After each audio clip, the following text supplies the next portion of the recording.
Hello and welcome to Life Learnings. I'm Barry Harker and my guest today is Graham Weir. This is my second conversation with Graham. In the first conversation, Graham, a hearing rehabilitation specialist in private practice and a personal friend, told the story of his experience of hearing loss and God's hand in his personal and professional life. In this conversation, Graham will talk about hearing aids. He has entitled this material, Hearing Aids, the Good, the Bad and the Ugly. Graham will also share his insights into coping with hearing loss and tinnitus and how family and friends can help those with a hearing loss. If you have a friend or family member suffering from a hearing disability or tinnitus, you'll find this information really helpful. Welcome, Graham.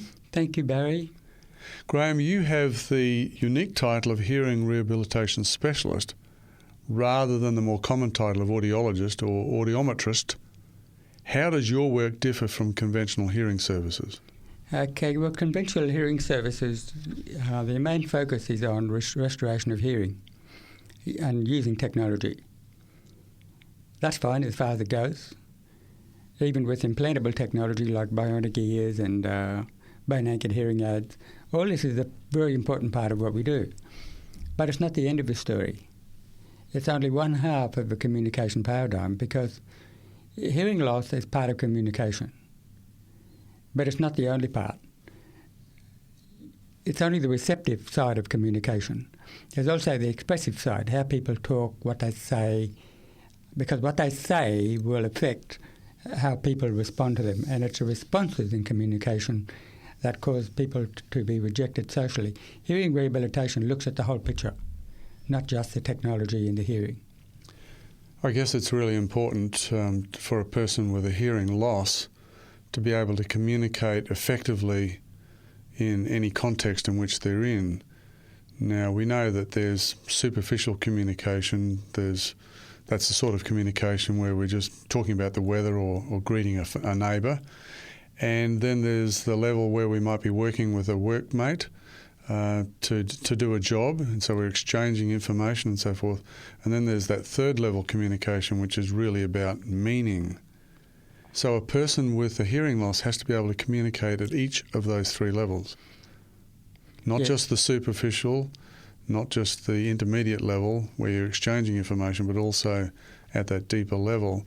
And I imagine that if a person is miscuing on that first level, then that's going to be a discouragement for another person to try to communicate with them. Tell me about some of the problems that a person with a hearing loss is going to confront in that communication role. Okay. The three levels of communication are essential for the maintenance of a relationship or the development of one. If we make inappropriate responses at one level, the relationship can't proceed to the next level or the next level. With hearing loss, it's even more difficult to progress to that third level in relationship because that third level is where the nutrition is. That's where the bonding in a relationship occurs because people make appropriate responses to each other. They talk about the things that are meaningful to each other, feelings, relationships, religion, money, diet, health, attitudes, goals, that kind of thing. You only talk about that on the third level. That's essential for relationships to stay together. If someone has a hearing loss, it's much more difficult for them to progress from the first to the second to the third level because they can't hear properly. They often make inappropriate responses. So the people who hear those inappropriate responses, as you say, it's miscuing. It will cause the one who's trying to communicate with them to revert back to a lower level of communication. Consequently, hearing impaired people can get very frustrated when it comes to relationships or trying to develop relationships because if they keep making inappropriate responses all the time, they can't get past the first level. And very often that's the case. That's the same thing happens with people who speak another language, who come to Australia, can't speak English. They can't get to the third level in English. They can do it in their own language, but not in English. So it's very hard for them to establish meaningful relationships with English-speaking people because it's their second language. Until they become fluent in that language, it's almost impossible. That's why they tend to congregate together, where they can talk to each other on the third level and they feel fulfilled communicatively speaking. Whereas someone who can't speak the local language, they can't have the same experience with people who use English. Consequently, hearing impaired people also can find themselves isolated just like an ethnic group. And they may tend to congregate together in their own group with people who understand their hearing problem so they can talk on the third level with them.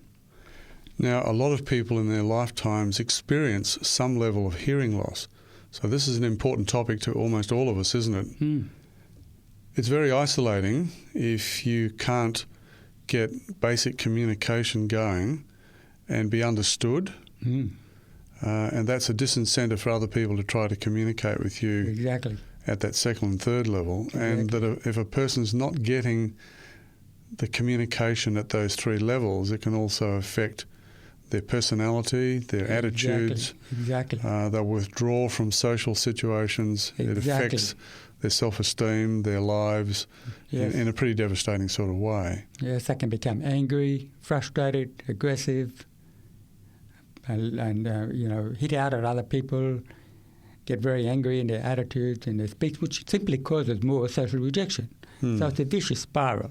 Unless they realise what's going on, or unless someone shows them what's going on and helps them develop expressive communication techniques to overcome that problem, it's just a vicious spiral. They just get worse and worse. We're going to talk later in the program about how a person can support a person, a friend or a family member with a hearing disability. So we'll look at that in more detail later. But I'd like to turn now to the substance of our discussion today, which is hearing aids. You have entitled this material, Hearing Aids, the Good, the Bad and the Ugly. So let's look at the good in terms of modern hearing aids. The good news in terms of modern hearing aids is, of course, they're getting smaller and lighter and smarter and waterproof and dustproof. And you also have, some of them are Bluetooth. They have Bluetooth. Wireless Bluetooth. They're getting smarter because they have wireless Bluetooth technology, which allows the hearing aid to integrate electronically with the television set, with the mobile phone, even with smartwatches. So it's much easier for them to interface with electronic devices now than it ever has been. And some of these are smaller. Yes. And they go further into the ear canal. Completely invisible. So that's the advantage. It's invisible. But that can also be a disadvantage, can't it? Because if a person can't see that you have a hearing aid, they don't know that you have a hearing disability. No. And so when you miscue, that might be even more devastating. So there's a case for actually having a visible hearing aid, isn't there? That's right, there is, yes. Otherwise, people might think the problem's not with your ears, it's between your ears. One of the problems with hearing aids, I understand, is the whistling noise from wind. So if it's further into the ear canal, does it solve that problem? It does, solves it completely. You don't get any more wind noise than somebody with normal hearing would get on a windy day. So that's the good. That's the good. Is there any other good that we can talk about? Mostly the waterproofing and dustproofing. You can now swim with some hearing aids on and they won't be affected by moisture at all. Now, what's the bad? The bad news is earwax. Nobody's yet solved a problem to stop earwax from damaging hearing aids. You still have to keep them clean. You still have to keep your ears clean. They can be stopped completely from earwax. Another bad news factor is that they don't cure hearing problems. No one's yet invented a hearing aid that will cure hearing problems. Because the problem is, in most cases of hearing loss, the damage is in the cochlea or the auditory nerves. That means that your cochlear hair cells are dead, they're lying down, they're not working. A hearing aid is not going to make those hair cells stand up and work again. Mm-hmm. It can only make the remaining hair cells in the cochlea work a bit harder. So they don't cure hearing problems. That's the bad news. And the third piece of bad news is it's not possible for a hearing professional to get inside somebody's head and listen to what's coming out of that hearing aid.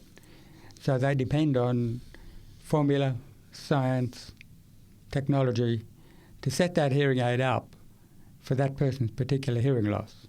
Everybody's different. Everybody's got a different frequency response. Everybody's got different levels of tolerance of loud noise.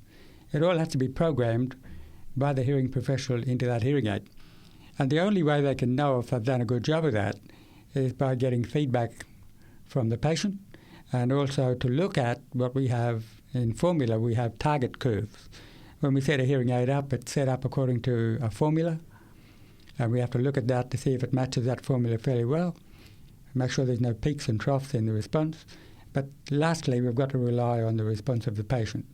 And initially, the patient can't give an accurate feedback because they've had no experience with it.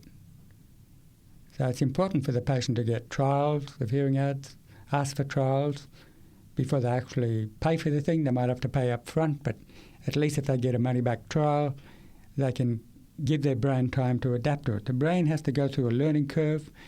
The brain has to learn to accept the new auditory stimuli that's coming up the auditory pathway. It has to learn to accept it and adapt to that. Typically, the first thing a patient will notice when they put a hearing aid on for the first time is their own voice is louder. Mm-hmm. And that's disconcerting to some. If the audiologist hasn't told the patient that's going to happen, they get a shock. And in some cases, they won't even wear the hearing aid or they'll reject it completely. So they must understand that the first thing that's going to happen is their own voice is going to be much louder. It takes a couple of weeks to adapt to that. If they don't adapt, then the audiologist needs to adjust the parameters of the hearing aid settings to minimise that until their brain can get used to it. So how long does this process take to get the brain functioning with the hearing aid in sync? It can take 2 weeks to 3 months. It depends how young the person is, how agile their brain is, how well they adapt to it, and also the big factor is attitude. Do they have an adaptive attitude? Are they prepared to cooperate with the technology? Do they want to make themselves user-friendly to other people as much as possible? Because when you think about it, if you have a hearing problem and it's impacting relationships, other people have to repeat to you, and that kind of thing. If you do nothing about that hearing problem, all it does is shift responsibility for the consequences to other people. Mm. You're saying, I'm okay, Jack, and that's fine, you might be able to cope with it. But the problem is other people can't cope with it. They have to repeat. They have to get your attention before they speak. They have to tolerate the TV at a louder volume. All these things puts an imposition on other people. It shifts the handicap from you to them. So it's very important to accept that it's an imposition on other people. It's not just your own hearing problem. It's their communication problem. It's very important to have an attitude. Yes, I'm going to do something about this. I'm going to make myself as user-friendly as possible. So if you're fitting a hearing aid, you're going to be talking to the person with a hearing loss like this? You're actually going to be telling them about what they can expect? Exactly. And also, I like to have the relationship partner involved, the marriage partner involved in that. I do simulations of their hearing loss so they can see what that person is hearing. They can actually hear what that person is hearing with their hearing loss. They can see the difference a hearing aid makes, and I can talk to them too about the benefits and limitations of hearing aids and how to cope with this. It's very important to have both together, not just one person. I went to a seminar once where they were doing those simulation exercises, and that was really helpful to help you understand what a hearing loss is like. Mm. Because a hearing loss can be one of the most devastating of all the disabilities, can't it? Yes, it's socially desolating and isolating. Yes. And Helen Keller actually said of the two disabilities she had, total blindness and total deafness, she said, blindness isolates you from things, but deafness isolates you from communication. Mm. And the deafness, because it isolates you from communication, is more damaging to mental health than just being isolated from things. She could cope with the blindness more than she could cope with the deafness. Now you've noticed that some people with a severe hearing loss, and perhaps from birth, are better adjusted than those who have maybe a mild to a moderate hearing loss as an adult or as a child. Yes, if they know sign language. If they have a group of people they can communicate with, even in sign language, on the third level. So that third level communication where you're talking about the things that really matter in life. Very important for mental health. Things that give meaning to life. It's really important to have that level of communication. Absolutely. So you would be explaining that to the spouse of the person who's got the hearing issue? Exactly. People are usually stunned when they hear these concepts. They've never heard them before. They realise it applies to life in general, to marriage relationships, to all kinds of relationships, whether you've got a hearing problem or not. And then they see that the implications of hearing loss is it affects your ability to get to that third level on a regular basis. So the person with a hearing loss and their spouse would need to understand these issues and to make sure that they schedule time, not only just for the superficial conversations, Absolutely. but also for those deeper level conversations. Absolutely. Just feeding people with hearing aids doesn't solve that problem. It leaves this great gap. If a person has a mild hearing loss, or even a moderate one, the hearing aid, yes, does a great job of restoring that ability to communicate on the third level. But it doesn't necessarily result in more communication on the third level. You find plenty of people with normal hearing who are lousy communicators. They can't talk on the third level. They don't know how. Yes. So hearing loss just makes that situation worse. The person needs to learn how to be a good communicator in the first place if they're going to cope with hearing loss. So the good thing is the technology is getting smarter and better, and the bad thing is that aids are still only aids. They're not a cure for hearing loss. What's the ugly bit? The ugly bit is what's happening lately, like many things, many products in the marketplace, they're moving to the internet. And some companies have set up organisations to market or sell hearing aids on the internet. Sounds like a great idea. But the problem is hearing aids are not the same as other consumer electronics. These things are like false teeth, like glasses. They've got to be prescribed. They've got to be fitted by professionals. And with hearing aids, there's always the aftercare bit. And so they have to be personalised? They have to be personalised. And hearing aids, they can break down. They can stop working because of wax or something else. They can be incorrectly set. The person can adapt to them incorrectly. I find in my experience, you can't just fit a hearing aid to someone, say goodbye, good luck. They will come back and back and back, maybe half a dozen times through a year. It's very important that that professional help is there when something goes wrong. The idea of buying hearing aids on the internet holds up as the attraction, the price. And of course the price is much cheaper because the aftercare package is missing. And you get the ugly feeling when you bought one of these things on the internet, thinking you've saved yourself a lot of money, only to find there's more to the picture than they told you about. You've got to have an aftercare package. When we fit hearing aids, the price is higher than they will pay on the internet, quite a bit higher, but that includes any adjustments, any aftercare they may need for a period of 3 years or longer. So a person looking for a hearing aid needs to understand that the package they get from a person in the local area is likely to be a better deal in the longer term. Much better. To buy hearing aids on the internet is false economy. Now, tinnitus is a pretty major problem for some people. That ringing in the ears, whistling, whatever you want to call it. And it's particularly bad when people are at rest and maybe lying on their pillow and they can hear it whistling away. Sure. What is tinnitus, and what can people do to alleviate it to some extent? Tinnitus, nobody knows exactly what's doing that, but we have got a clue from research. And we think tinnitus is not actually coming in the ears, from the ears. It's coming from the auditory cortex in the brain. I have my own suspicions about what's causing this. But we know that noise damage causes it. Overexposure to loud noise, especially rock music, will cause tinnitus, especially if you're exposed to it for a long period of time. Typically what happens with tinnitus is if you're exposed to a loud noise, an excessively loud noise, you'll get it for a short period of time, but it will go away. If you're exposed to that loud noise again, it comes back. Every time you're exposed to that noise, it comes back for longer and longer periods before it goes away. Eventually it becomes permanent. You can't get rid of it. And it can drive you crazy because you can't hear people over the top of this tinnitus. What I suspect is happening is, apart from it being caused by loud noise, I think in the auditory cortex, a very, very fine neurons and all sorts of stuff in the brain. No one knows really what goes on in the brain. It's just grey matter. But if you starve a car engine of fuel and oil and water, what does that engine do? It starts to malfunction. It starts to vibrate. It starts to stop functioning completely. And I think sometimes that lifestyle disease has a big link. with heart health, of course, and with hearing loss and tinnitus.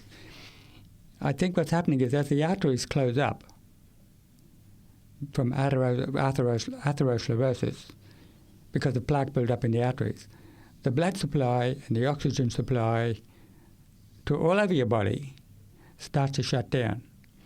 As it shuts down, I believe malfunction begins to occur in all the peripheral systems of the body first. The fingers, the toes, the ears, the eyes, the brain. And the auditory cortex in the brain is one of those peripheral systems. I think what's happening is, to be simple about it, they're starting to malfunction as something would do. If you get really hungry, you start to shake. Your body starts to shake to tell you there's something wrong. You need to get some food in your body. And I think the auditory cortex is doing something like that. The hearing systems in the brain are doing that. And they're sending this signal back down the auditory pathway.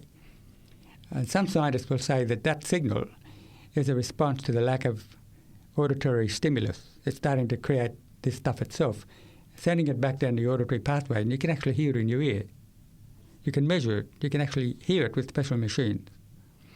And it's overriding what's coming into your ears. We find in some cases that if we fit people with hearing aids, in 90% of cases, the stimulus from the hearing aids appears to alleviate or mask out the tinnitus. So people don't notice the tinnitus while they're wearing the hearing aid, if they have hearing loss and tinnitus together. I find that works in most cases. We did an experiment in our practice a couple of years ago with hearing aids that were produced with this tinnitus maskers in them. It's the noise to generate that the hearing aid generates to try and stop the tinnitus, to override the tinnitus. And we fitted about 30 people with these devices who all had hearing loss, they all had tinnitus. And we fitted them with these devices, showed them how to activate the tinnitus masker whenever needed. And at the end of the trial, we said to these people, how did you find the tinnitus masker? Every single one of them, 100%, said we never used it. I was shocked by that, and I said, why didn't you use it? I said, we didn't need to. The hearing aid alone was enough to diminish the tinnitus. I mean, that's good news, isn't it? That is. That doesn't always happen. But in many cases, it appears to do that. And I think if someone's got tinnitus, but no hearing loss, probably just listening to some relaxing music or a motivational speaker through a pair of headphones at low levels, just to stimulate the ear, will diminish the sensation of tinnitus. Even if you just watch television with headphones on, I think it will have a similar effect. Of course, when you take it off, the tinnitus may come back, but it might not come back for a period of time. So if you do that before you go to bed, you might find you just get a good night's sleep. A person who has hearing loss, you said, is more prone to tinnitus. And a person who's got damage to their ears are more likely to experience tinnitus. So what are some things that people can do to try to protect themselves against getting tinnitus? Well, the first thing, of course, is hearing protection. Loud noise appears to be a major. So this means putting a set of earmuffs on if you're using power tools? Absolutely. Mowers? Yeah. Unfortunately, there's a whole generation of people out there who've been in industrial environments for 30, 40 years or more in a period where there was no hearing protection. And they've got tinnitus and hearing loss big time. These are the majority of my patients today. Mm-hmm. But certainly keeping the noise levels or music levels down, especially these kids who drive around in cars with booming speakers and the windows are just about coming out of the car. Yes. There's been quite a bit of research done into that, and I find that one of the reasons kids do that is because the effect on the auditory system and the whole nervous system of this pulsating, repetitive, rhythmic beats is it has the same effect on the body as taking drugs, taking speed. And it's the addiction to that feeling because you're hammering that auditory system. What about a person who's got they're listening to music constantly on their iPod or whatever? Is this a good thing or is it a bad thing? Well, it's a bad thing, I guess. It depends what type of what type of music they're listening to. If they're listening to rock music, as most people do, they're doing a lot of damage, not just to their auditory system, but to their mental and nervous system. Because we know from research that the beats, the rhythm, the disharmonic rhythms in rock music is damaging to the whole organism. So to sum up, a person can protect themselves by suitable protection for their hearing. Yes. That is, not listening to loud music pulsating in their ears, avoiding the use of power tools without hearing protection, and taking care to ensure that they get adequate stimulation for the hearing system. But at the same time, they can also maybe look at the possibility of a hearing aid to help alleviate tinnitus if they do get it. Are there any other treatments that might help with a person with tinnitus? Yes, there has been quite a bit of research coming out now related to heart health that has an application to hearing loss and tinnitus. Tell me about that. Okay, the research on heart health, and I've published an article on this, the research on heart health has shown that as the plaque builds up in the arteries from excess dietary things, everything shuts down, the blood pressure goes up, the cholesterol goes up, tinnitus increases, hearing loss increases, and some researchers have discovered that by changing people's diets, they can actually reverse the effects. And one of the spin-offs of that... Totally reverse the effects? Yes. There's been a few research studies that I've published about these that have shown that... in fact, I've looked at countries where they don't have the high incidence of lifestyle diseases that we have in Western society. And I've tried to compare them. So what's going on in those countries that they don't have the high incidence of heart disease, diabetes type 2, that type of thing, cancer. What's happening there? And of course they discovered that the problem was the diet, the food. It's different, very different. So they said, okay, let's take the diet that these people eat in those countries and give it to people in Western countries who've got heart disease and see what happens. And when they did this, lo and behold, the heart disease appeared to reverse itself completely. The arteries widened up again, the blood pressure went down, the cholesterol levels went down, the triglyceride levels went down, everything improved. The angina pain disappeared. And one of the things I discovered, which they weren't looking for and didn't expect, tinnitus disappeared completely. And in some cases, hearing loss also reverted back to normal. So we learn now that if you adopt this diet, which we found to be a plant-based diet, primarily vegan, vegetarian, you find that it not only helps the heart disease, but you may also find that tinnitus disappears completely. There's no proof of that. There's some research studies that have shown that's what happens, but there probably needs to be more research done on that. But I think, to me, the writing is on the wall. So that's another thing a person can do with tinnitus, to look at their diet and to make sure they're eating more plant-based foods. Exactly. Well, that's really interesting. Tell me about some of the things that you've learned about living with profound deafness, because you've been profoundly deaf since you were an 8-year-old. What have you learned in your life and also from your studies that might help a person with a profound hearing loss? Okay. While I was at Gallaudet University, it's very interesting to see the people there, because there's over 2,000 deaf students in that university. It's very interesting. And everyone there has to sign? Yes. And even many of your lecturers are going to be deaf as well? That's right. Many of the lecturers were deaf. They could not speak. The entire lecture was given in sign language. So if you couldn't sign in that institution, you were asked to leave. You had to leave. You had to go somewhere else where you could learn in English like everybody else did. But in that institution, sign language was the main language. And even if you're talking to hearing people in that environment, you had to sign and speak at the same time. But this was a philosophical position, which was basically to try to get the person to be able to communicate in a way that meant positive outcomes for their lives. Exactly. In other words, they weren't excluding forms of communication because they wanted people to have as many avenues of communication as possible. And I guess largely because They want people to experience that third level communication. Precisely. So that's the philosophy behind it. That's the philosophy behind it. Because if you look at the history of deaf education, if you go back 100 years or more, even before that, even 200 years ago, you found in the United States they had schools for the deaf. The teachers in those schools were deaf themselves, most of them, and they communicated in sign language as the first language, the first most effective medium of communication. They didn't have hearing aids in those days, so sign language was the only method. And it worked very well. They had deaf people in many walks of life. Okay, they couldn't attain to some levels, but they could attain to many. They had, if you like, that third level of communication.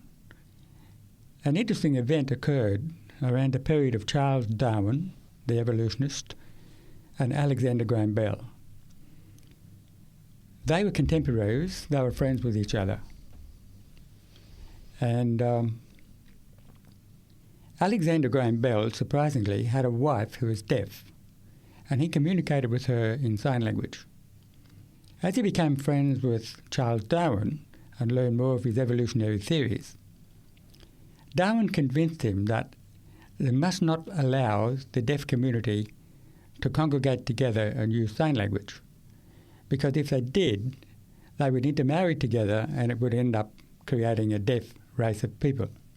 We know today that that's not correct. Genetically speaking, that's not correct. It's not supported by science.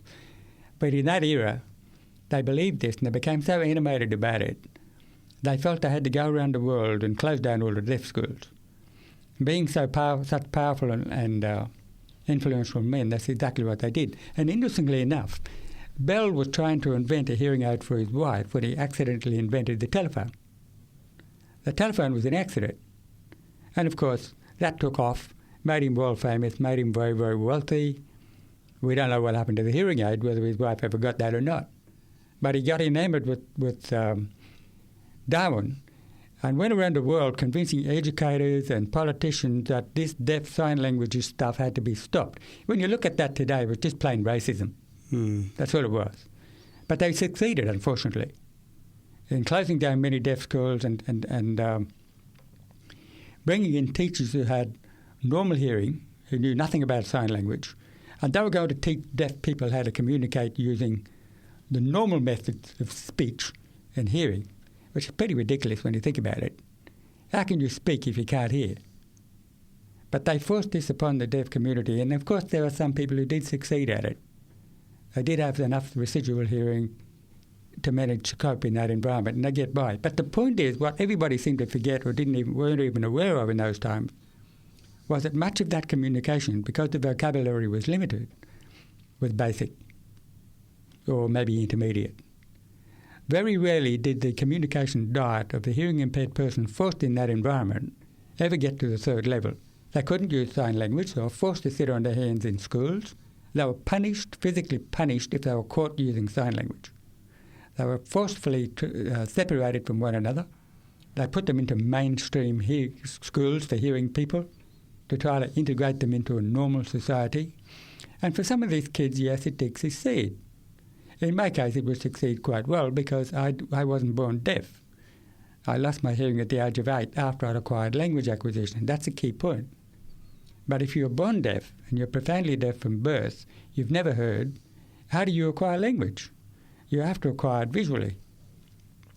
So the point is, those early deaf educators had, before Bell and Darwin, had a third level of communication in their diet. Now, after Bell and Darwin had done their work, and for many years, that was not the case. We had a large number of deaf people, profoundly deaf from birth, who had lousy communication diets.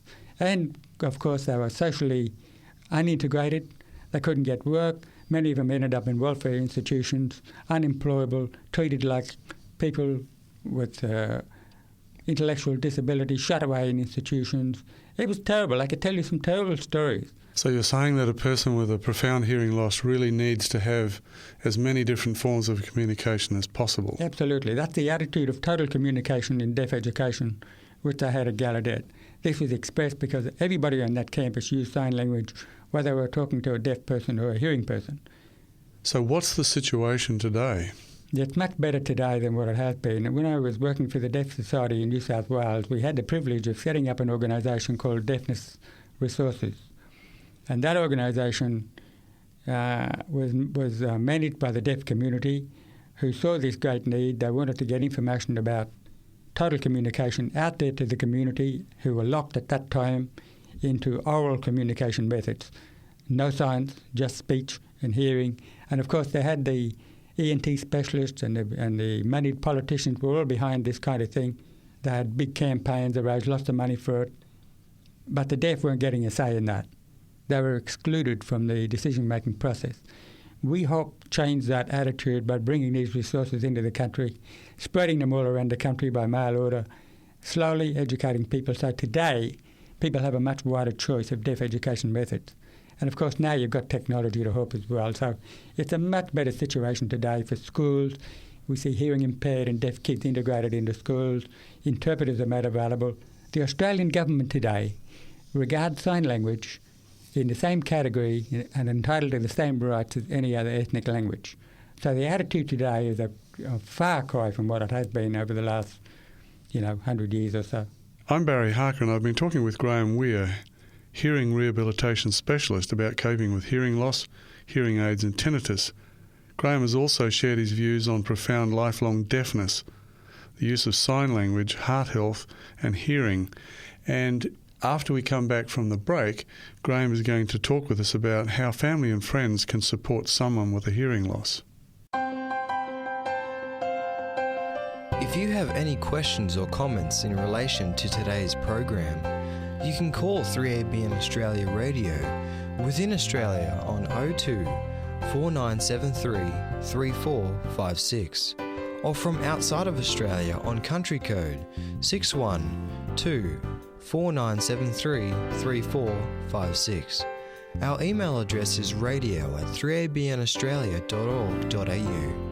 That is radio at the number 3 ABN Australia, all one word, .org.au. Our postal address is 3ABN Australia Inc., PO Box 752, Morisset, New South Wales 2264 Australia. Thank you for your prayers and financial support.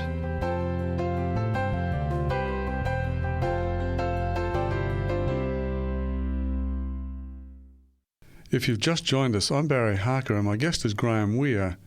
Graham is a hearing rehabilitation specialist, and he's been talking about a number of different dimensions about deafness, including coping with hearing loss, hearing aids, tinnitus.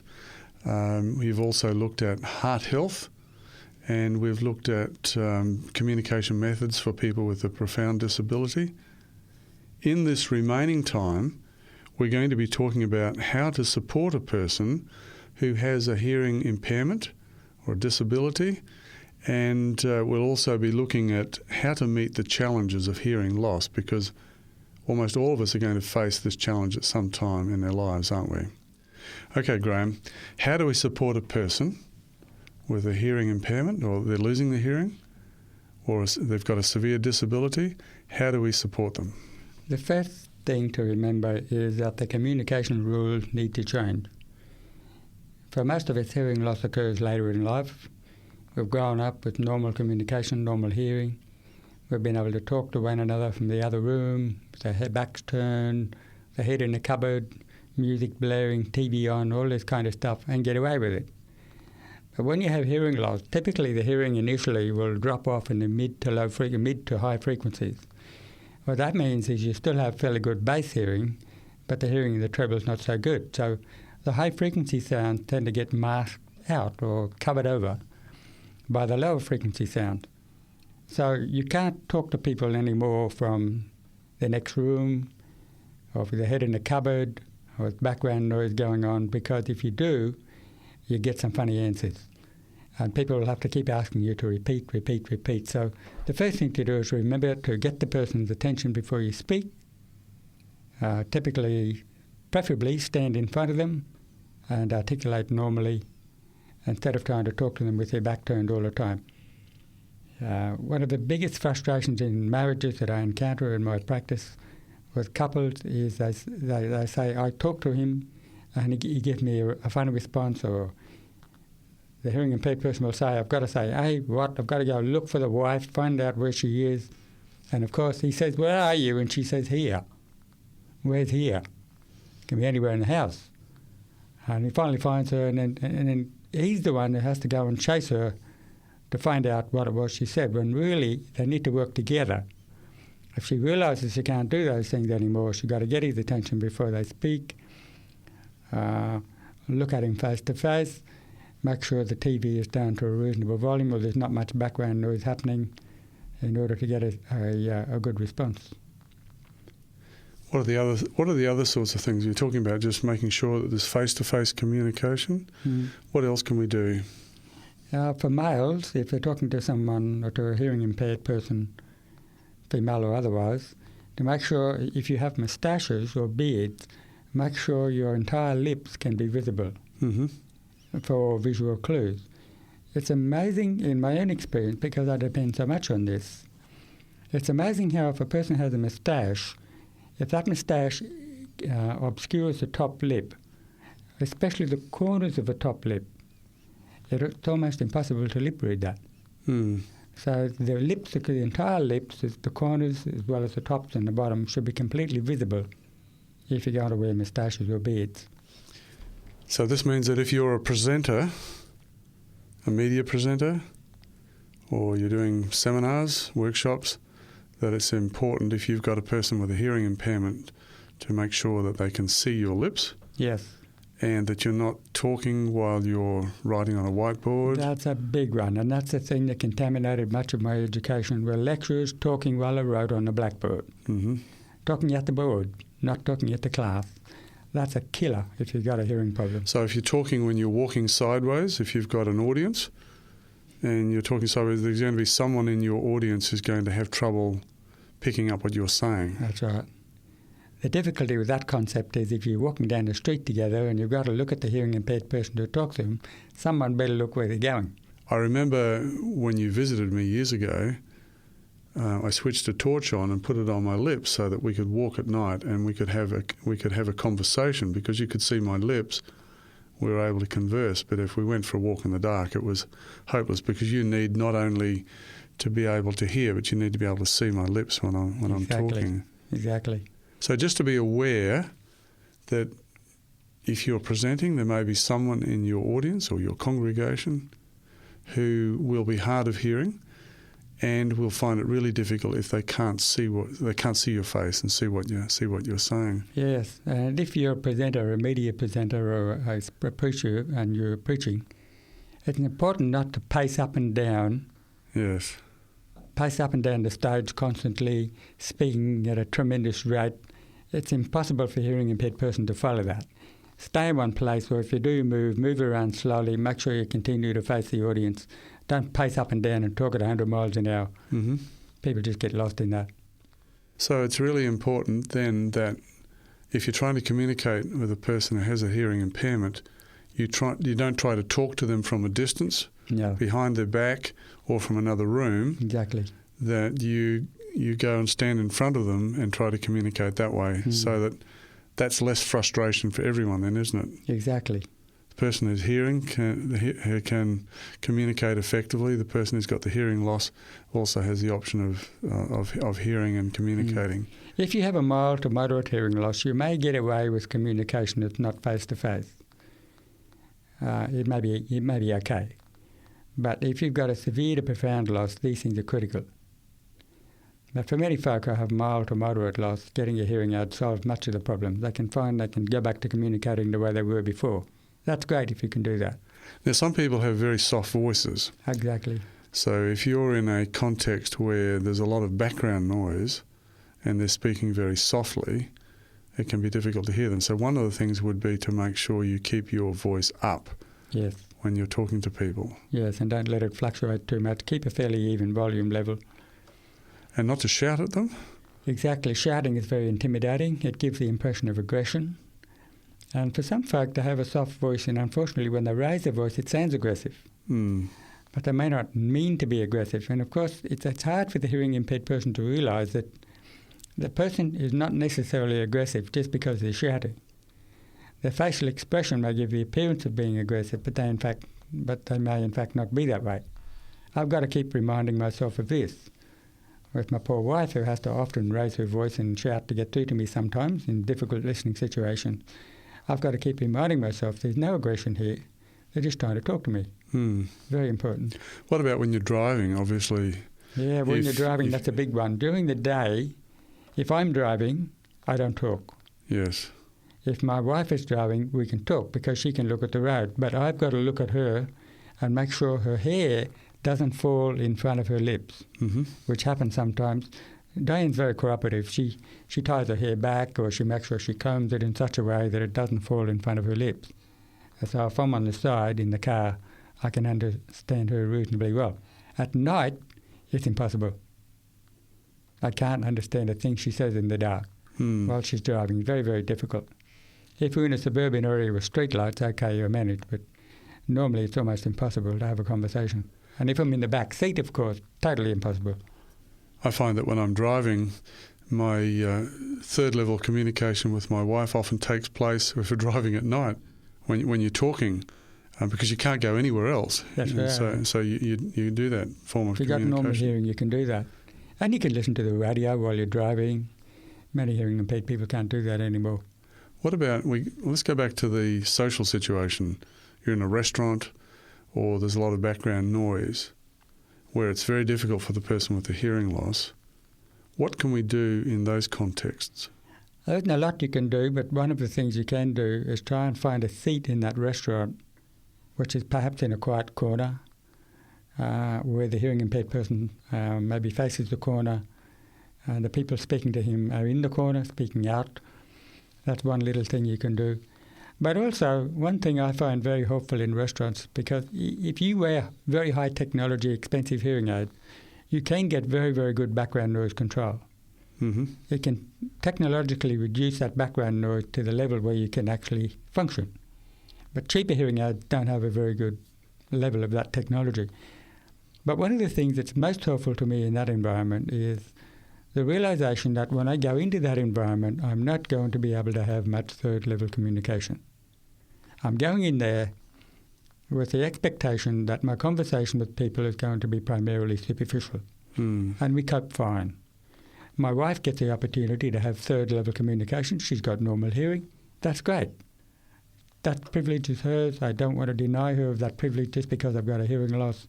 I won't avoid going to restaurants just because I've got a hearing loss, because my wife appreciates it. She can talk to people. We've got to work together. And you can catch up with all the news later. Exactly. I don't have to talk on a meaningful level in a restaurant. Now, Graham, we've talked about how we can support a family member or a friend in an individual conversation or in a context of a restaurant, something of that nature.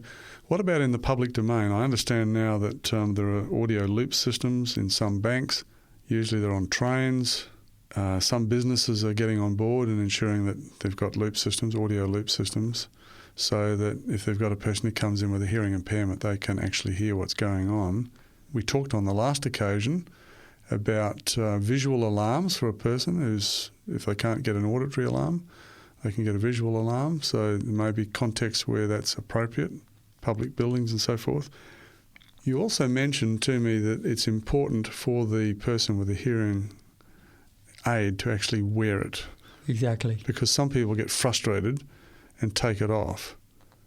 So it is important, isn't it, to make sure that Absolutely. You wear that aid, and that just makes it easier for other people to communicate with you. So many hearing impaired people forget that they need to make themselves user-friendly. It's not just their own disability, it's the community's disability as well. They have to try and communicate with them. And by not wearing the hearing aid, it causes enormous frustration at home. It causes problems in the community as well with the people I have to deal with. And I understand the problems because people often take their hearing aids off because there's something wrong with the settings in the hearing aid. They're too loud, they make too much background noise, they're uncomfortable, they're itchy or whatever. It's an encumbrance. It is an encumbrance. So it's important to go and get that fixed. You've got to get that fixed. You go back to the hearing specialist and you get the thing fixed. Don't just leave it in the drawer and forget about it. So everyone can play their part in this. Absolutely. So that the person with a hearing impairment or a severe hearing loss can actually participate not only in the family environment but also in the community as much as possible. Yes, audio loops have been around for a long time, mostly in theatres, and they're still around in theatres and churches. Many churches have audio loop systems. One of the problems with audio loop systems nowadays is becoming an old technology. And I've found also in my experience that many audiologists forget or neglect to tell their patients about audio loop systems or to install the telecoil system in the hearing aid to switch it on so they can interface with the system. I find so often in churches, for example, that there are people there with hearing aids who wouldn't have a clue what an audio loop is. They don't know how to switch it on in their hearing aids. Half the time the thing hasn't even been installed in their hearing aids. So there's a big problem with that old technology. So everyone has to play their role in That's right. in making life better. Yes, that's right. Graham, you've had to face a severe hearing loss, profound hearing loss, for a number of years. Just briefly, how can a person with that sort of loss approach life? How can they cope with that sort of loss? What are the basic principles for dealing with that? Well, as a Christian, I look at Romans 8:28 that says, all things work together for good for them who trust God. If you don't know God, you've only got your own resources to combat this disability. And we can give technical resources, we can give counselling hints, we can give ideas on how to cope with these things, but really, you have to have a gratitude attitude for what God has given us. And in my own case, I fought my hearing loss for many years. Why me? Big chip on my shoulder, angry. Everybody else should make adjustments for my hearing loss. After I became a Christian, I realised that wasn't right. I need to make myself more user-friendly, and I could draw on the resources of God's Word to give me encouragement. I now see myself as an instrument of God. Okay, I'm hearing impaired. He allowed that to happen. He could have stopped it from happening, but he allowed it to happen. So by putting my hearing loss in God's hands and saying, Lord, you use this so it make me a better person, a person more able to help other people because of this hearing loss, then my attitude now is I'm a helper instead of somebody constantly demanding help of other people. I don't want to be a hindrance in other people's lives. I want to be a complement to it. I want to encourage other people. And if you have God's Word to draw on to encourage you to do that, which is what Christ demonstrated in his own life, then you have some hope for the future. You have an ability, you have a supernatural power you can draw on to give you resources not only to cope with your own disability, but to help other people cope with theirs and to see things in a much bigger perspective. Thank you, Graham, and thank you for sharing your story and also some of the insights that you've gained over years of working as a hearing rehabilitation specialist. I hope that these thoughts will be helpful to people if they've got a hearing loss and they're looking to get a hearing aid, or if they've got tinnitus and they're looking to do something about resolving the situation, or if they've got a member of the family who really needs some additional support and assistance. Thank you for all those insights that you've given us. I'm wondering now if you'd like to just close our second conversation with prayer. I'll be happy to. Loving Father in heaven, we thank you so much for the life that you've given us and for the price you've paid to redeem us from the old ways. Help us to understand the new ways that you've offered us. Through your word, you've promised us not only life on this earth, but eternal life, free from all kinds of disabilities, forever to work and walk with you in the earth made new, the universe remade. We have much to hope for beyond this life. Help us to see you in your word, a great promise for the future, and a promise today to cope with it. Help us to be more useful in our life, not only to cope with the disabilities and the hindrances that hinder us in this world of sin, but to move forward to help others, to put ourselves in a position where we can be used by you, no matter what our disabilities. For surely it is not our disabilities, it is not our abilities, it's our availability that matters to you. So please bless us, use us in your service. Bless all those who hear, that they may also develop a gratitude attitude, because we ask in Jesus' name. Amen. Amen. Thank you, Graham. My pleasure. It's been great to talk with you. and to spend some time with you again. Thank you, indeed. I'm Barry Harker, and I've been talking with Graham Weir, hearing rehabilitation specialist, about coping with hearing loss, hearing aids, and tinnitus.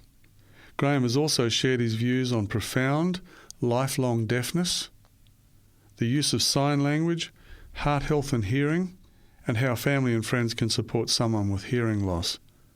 Remember to tune in again next time as I talk with another fascinating guest on Life Learnings. Until then, bye for now, and God bless you and keep you.